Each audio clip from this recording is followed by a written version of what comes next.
We usually think of World War II kicking off in 1939, right? But what if I told you the real story actually started 20 years before that? We're about to connect the dots, from a treaty that was supposed to guarantee peace to the eruption of the most destructive war in human history. And this right here is the whole idea. The invasion of Poland wasn't the cause of the war. Nope. It was the explosive final act of a story that really began the moment World War I ended, in the crushing humiliation of 1919. So, to really get why the war happened, you have to understand the world that created a figure like Hitler. How did he become not just possible, but popular? Well, that story begins with a so-called peace treaty that felt a lot more like a punishment. Look at this. The Treaty of Versailles basically baked resentment right into Germany's future. The country was stripped of huge chunks of territory. It was handed a repair bill so massive it was meant to cripple their economy for decades. And maybe worst of all, it was forced to sign a piece of paper saying, yep, this whole war was our fault. This wasn't a foundation for peace. It was kindling for a bonfire. And then, as if things weren't bad enough, the Great Depression slams into the world, and it just pushes Germany's fragile economy right off a cliff. 30%. Let that number sink in. 1 out of every 3 workers had no job. People were desperate, literally selling their furniture for food.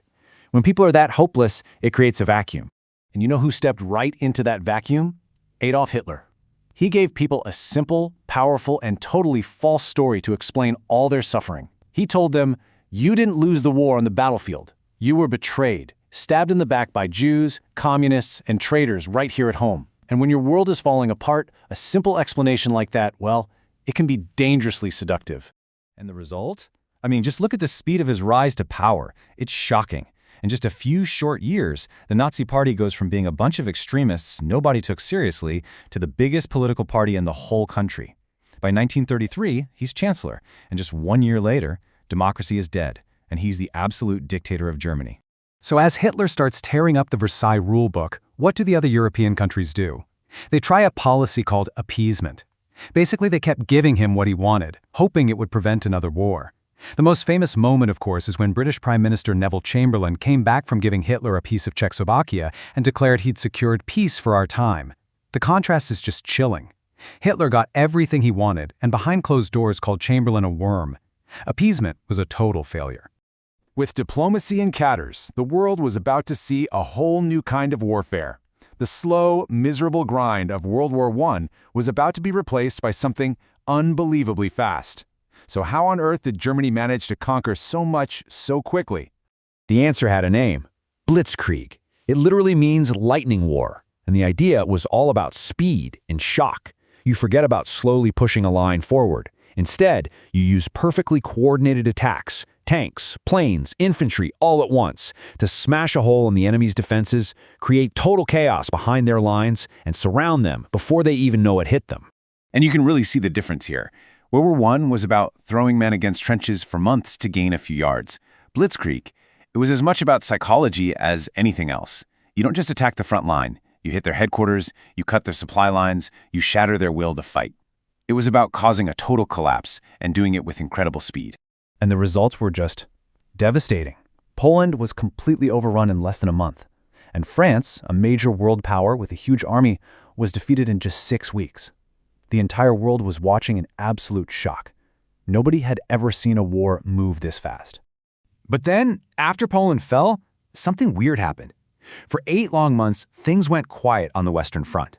It got called the Phony War, because Britain and France just sat behind their defenses, waiting. But here's the thing. While they waited, Hitler was busy planning his next move. And that move came in May of 1940.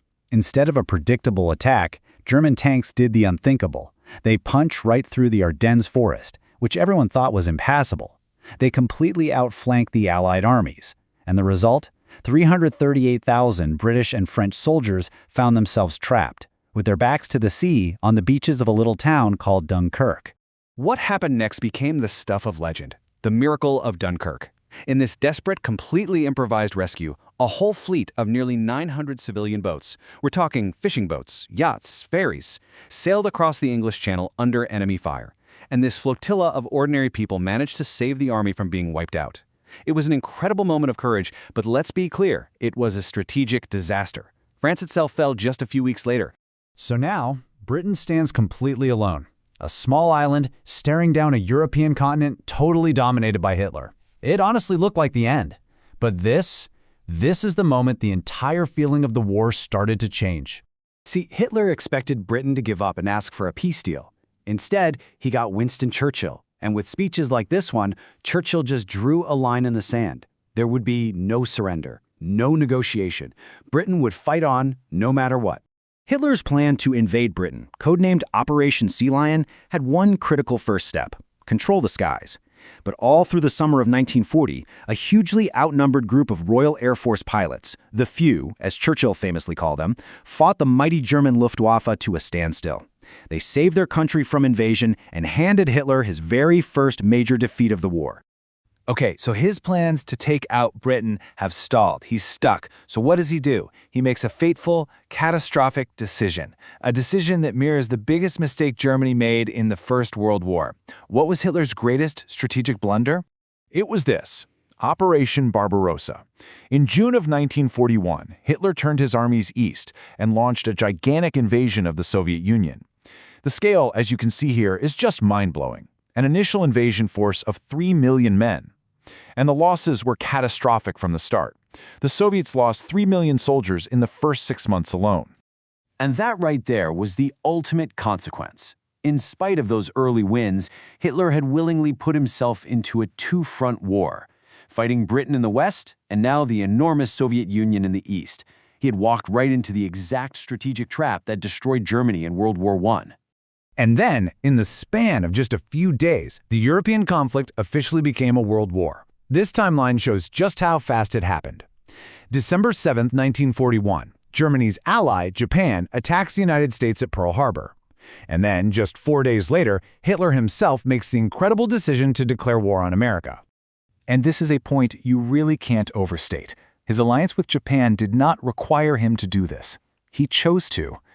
Bringing the full industrial might of the United States into the war against him is now seen by basically every historian as the single worst military decision he ever made. The tide had now truly irreversibly turned against him. And that kind of leaves us with this final, haunting thought. When you look back at all the years of appeasement, all the missed signals, all the catastrophic blunders, it just forces you to ask the question, could this devastating conflict, a conflict born from the humiliation of 1919, have actually been stopped sooner? You know, if you look at late 1942, Nazi Germany seemed absolutely unstoppable. They controlled more of Europe than anyone since Napoleon. But then, over just a few pivotal months, the entire momentum of World War II would completely flip. This is the story of that incredible turning of the tide. But before we dive into the battles and the tanks and the armies, we have to get something straight. We have to understand the core ideology that was driving this whole thing. Because for the Nazis, this war, it wasn't just about conquering land. No, at its very heart was a genocidal project, an obsession that literally shaped every single strategic decision they made. So while you had these massive armies, millions of men, clashing on these huge fronts, the Nazis were busy fighting a second parallel war. This was a systematic, cold-blooded campaign to murder every single Jew in Europe. And look, this didn't just happen overnight.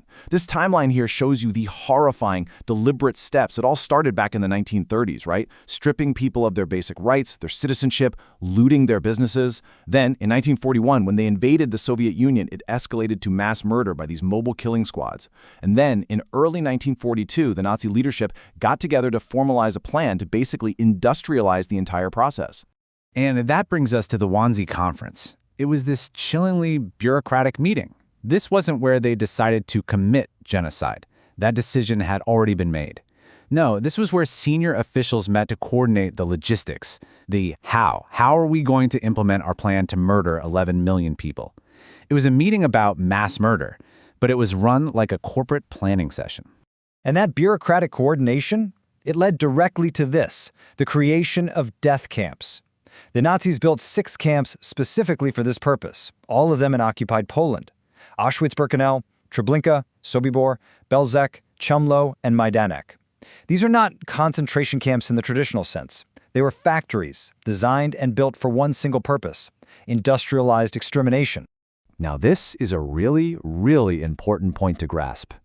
Because the images we all have in our heads, the gas chambers, the barbed wire, they're seared into our collective memory. But they don't even tell the whole story of the Holocaust. Just look at this number for a second. Let it sink in. 33,771. That's how many Jewish men, women, and children were murdered. Not in a camp, but at a single ravine just outside of Kiev. And not over months or years, but in just 2 days, in September of 1941. This was what historians call the Holocaust by bullets. It was carried out in broad daylight, often by ordinary German policemen, not just the SS fanatics. By the time the war finally ended, the total number of Jewish victims reached 6 million. Think about that. 2 out of every 3 Jews in all of Europe murdered. It's a staggering loss that's, well, it's almost impossible to fully wrap your head around. Okay, so understanding that ideological war is absolutely essential context for what comes next, because now we're going to shift our focus to the military turning point of the entire conflict. We're going to a frozen city on the Volga River where a single brutal battle would break the back of the German army. So why Stalingrad? I mean, what made this one city so incredibly important? Well, for both Hitler and Stalin, it became a personal obsession. Sure, the city was strategically important, but it was way more than that. It was symbolic. Neither dictator could stand the propaganda loss of the city that carried the rival's name. For months, the fighting was just this brutal, bloody, street-by-street grind. And then, in November 1942, the Soviets unleashed this absolutely brilliant counterattack, Operation Uranus. The plan itself was a classic pincer movement. First, they secretly gathered these enormous armies on the flanks of the German advance, which were being held by weaker Romanian and Italian troops. Then they attacked, punching right through and racing to meet up behind the German lines, snapping the trap shut on the entire German Sixth Army.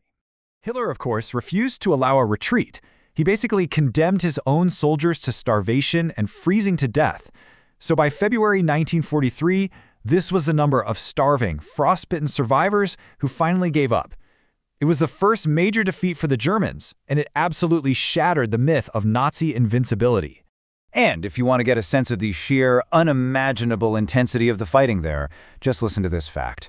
More German soldiers died trying to capture one apartment building in Stalingrad, one building, than died during the entire conquest of France back in 1940. It's just incredible. Stalingrad was, without a doubt, a decisive turning point on the battlefield, but it wasn't the only thing shifting the tide.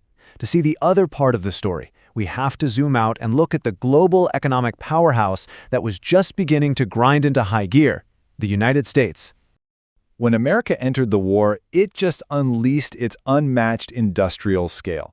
I mean, just look at this chart. By 1944, the U.S. alone was producing more planes, more tanks, and more ships than Germany, Japan, and Italy all put together. It was just an avalanche of steel and firepower that the Axis simply could not stop.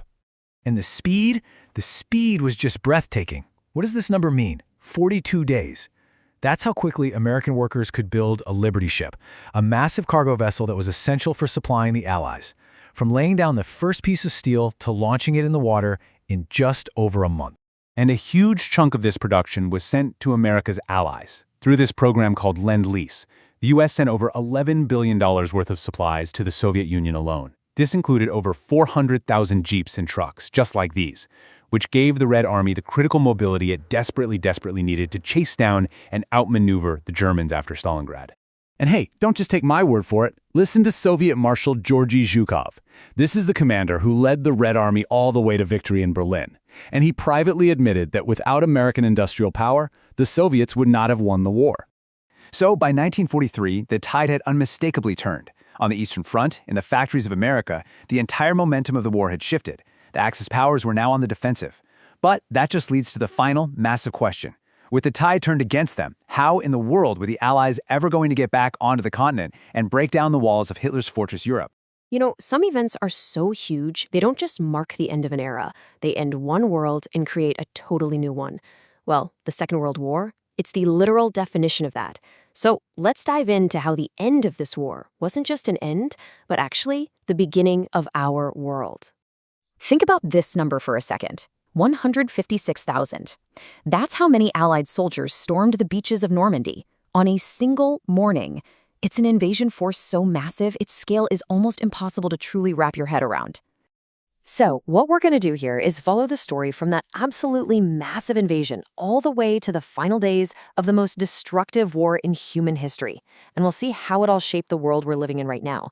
But it begs the question, right? How on earth did the Allies manage to pull off something so impossible? Okay, so it all kicks off on June 6th, 1944, a day that's gone down in history as D-Day, or, as some call it, the longest day. You gotta put yourself in their shoes. The Allies had this monumental task, launch the biggest amphibious invasion ever attempted against a coastline bristling with defenses. So the real question wasn't just if they could do it, but how could you possibly keep something that big a secret? And the answer? Well, it's so simple, it's brilliant. You don't even try to hide it. Instead, you create a fake one that's even bigger, and you make the enemy look over there. Okay, this is where it gets really clever. This whole thing was called Operation Fortitude. First, they just invented a whole ghost army on paper. And then, to make it look real for any German spy planes, they filled the fields of southeast England with inflatable tanks, dummy aircraft, the whole shebang. They put the famous and, frankly, feared General George Patton in command of this phantom force. And to top it all off, they just flooded the airwaves with fake radio chatter, all pointing to an invasion somewhere else. Hitler bought it, hook, line, and sinker. He was so convinced he kept his best tank divisions sitting there, waiting for the fake invasion, even after the real one had already started. But for all that clever deception, the reality for the soldiers on the ground was just pure hell. At one of the beaches, codenamed Omaha, everything that could go wrong did go wrong. The naval shelling missed, landing craft sank in the rough waves, and the American soldiers who finally got ashore faced a wall of machine gun fire. You had entire companies losing 90% of their guys in just a few minutes. It was an absolute disaster, and it was only saved by just raw, unbelievable bravery. And this right here, this shows you the strategic nightmare Germany was now trapped in. You've got the Allies pouring over 1 million troops into France from the west, and at the same time, the Soviet Union launches this colossal offensive in the east called Operation Bagratan. Bagratan was even bigger than D-Day, and it just completely wiped Germany's Army Group Center off the map. The vice was closing. The Third Reich was literally being crushed from both sides. So, once the Allies had a solid foothold in France, the final, brutal year of the war in Europe officially began. Even with the writing clearly on the wall, Hitler was not giving up. In the middle of a freezing winter, December 1944, he threw every last thing he had into one final, desperate roll of the dice in the West. The Battle of the Bulge. It was a huge surprise attack, and for a minute, it seemed to work, punching a deep bulge in the Allied lines. But it was a Hail Mary pass. It just couldn't last. American troops held on heroically, and the attack completely fizzled out. And with that, Germany had spent its very last reserves of men and equipment. And after that failed gamble, man, the end came fast, terrifyingly fast.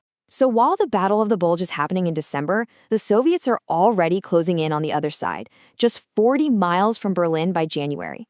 Fast forward to April 30th, the Red Army is literally fighting in the streets right above his bunker, and Hitler commits suicide. Just 8 days later, May 8th, 1945, Germany surrenders. The war in Europe is finally over. But as Allied soldiers pushed deeper into Germany, they stumbled upon something, a horror that was just beyond anything they'd seen on the battlefield: the concentration camps. And the Supreme Allied Commander, General Eisenhower, he understood right away that the world might just not believe the scale of what they'd found. This quote from him is so powerful because he made it a point to go see it himself, to be a first-hand witness, because he just knew that someday people might try to deny it ever happened. So Europe is celebrating this incredibly hard-won peace, but the war, it was far from over. Half a world away, a completely different kind of war was reaching its own terrifying climax. This was something new. Think about it. The war in Europe, as brutal as it was a war you could kind of wrap your head around. It had fronts, armies, cities. The Pacific? That was something else entirely. This was a war fought over these huge, empty oceans, on tiny, jungle-choked islands where you often couldn't even see the enemy. and where you were up against a warrior code, Bushido, that meant surrender was the absolute greatest shame. So how do you even fight a war like that? Well, the US came up with this strategy of island hopping. Basically, instead of trying to take every single heavily defended Japanese island, they'd just hop over the strong ones. They'd seize the more lightly defended islands and turn them into air bases to get closer and closer to Japan. But every single hop was a complete nightmare. I mean, look at Iwo Jima. It's a tiny volcanic island, just 8 square miles, and nearly 7,000 US Marines died to take it. And this is the horrifying math that Allied planners were facing as they got closer to Japan. They estimated that a full-on invasion of the Japanese home islands could cost up to 1 million Allied casualties. And that's not even counting the millions of Japanese lives. The potential price was just staggering. And then, in the span of just under 10 days, the world changed forever. August 6th, the first atomic bomb hits Hiroshima. 70,000 people are killed instantly. 3 days later, Japan's leaders are still arguing about what to do, and a second bomb falls on Nagasaki. And then finally, on August 15th, the Japanese people hear something they've never heard before, the voice of their emperor on the radio, telling them they have surrendered. The Second World War was over. But, okay, the fighting stops. That's not the end of the story, not by a long shot. Because now, from the absolute ashes of the war, a new world had to be built. First, we just have to try and wrap our heads around the sheer scale of the loss. We're talking somewhere between 70 and 85 million people. Dead. That's roughly 3% of the entire planet's population at the time. And just look at this chart. The way that loss is distributed it's just mind-boggling. The Soviet Union alone lost more than a third of everyone who died in the entire war. The human cost is almost impossible to fully comprehend. And yet, somehow, from that unbelievable loss, came this incredible effort to build a better world, a global push to make sure this could never, ever happen again. You get the United Nations, designed to choose diplomacy over war. You get the Nuremberg trials to prove that even world leaders can be held accountable for their actions. You get the Universal Declaration of Human Rights to set a new standard for human dignity. And you get the Marshall Plan to rebuild Europe, working on the idea that prosperous neighbors are peaceful neighbors. And let's zoom in on one of those for a second, because it's so important. The Nuremberg trials established this brand new legal idea, the crime against humanity. This was a total game changer. For the very first time in history, an international court said that just following orders is not a defense for committing atrocities, and that leaders can be held personally responsible. That one idea completely changed international law forever. And this all leads to one of the most powerful, stark contrasts of the 20th century. Think about it. After World War I, the Allies punished Germany with crippling debt, which created all this resentment that helped fuel the next war. But after World War II, having learned that brutal lesson, they chose to rebuild it instead. And that single decision, that choice to rebuild instead of punish, it helped turn Germany and Japan, two former enemies, into two of the world's most stable and prosperous democracies. So it really leaves us with a huge question to think about, doesn't it? If rebuilding the people you just fought against creates lasting peace and prosperity, then maybe the most important lesson of the war isn't about how to win, but about what you do after you've won.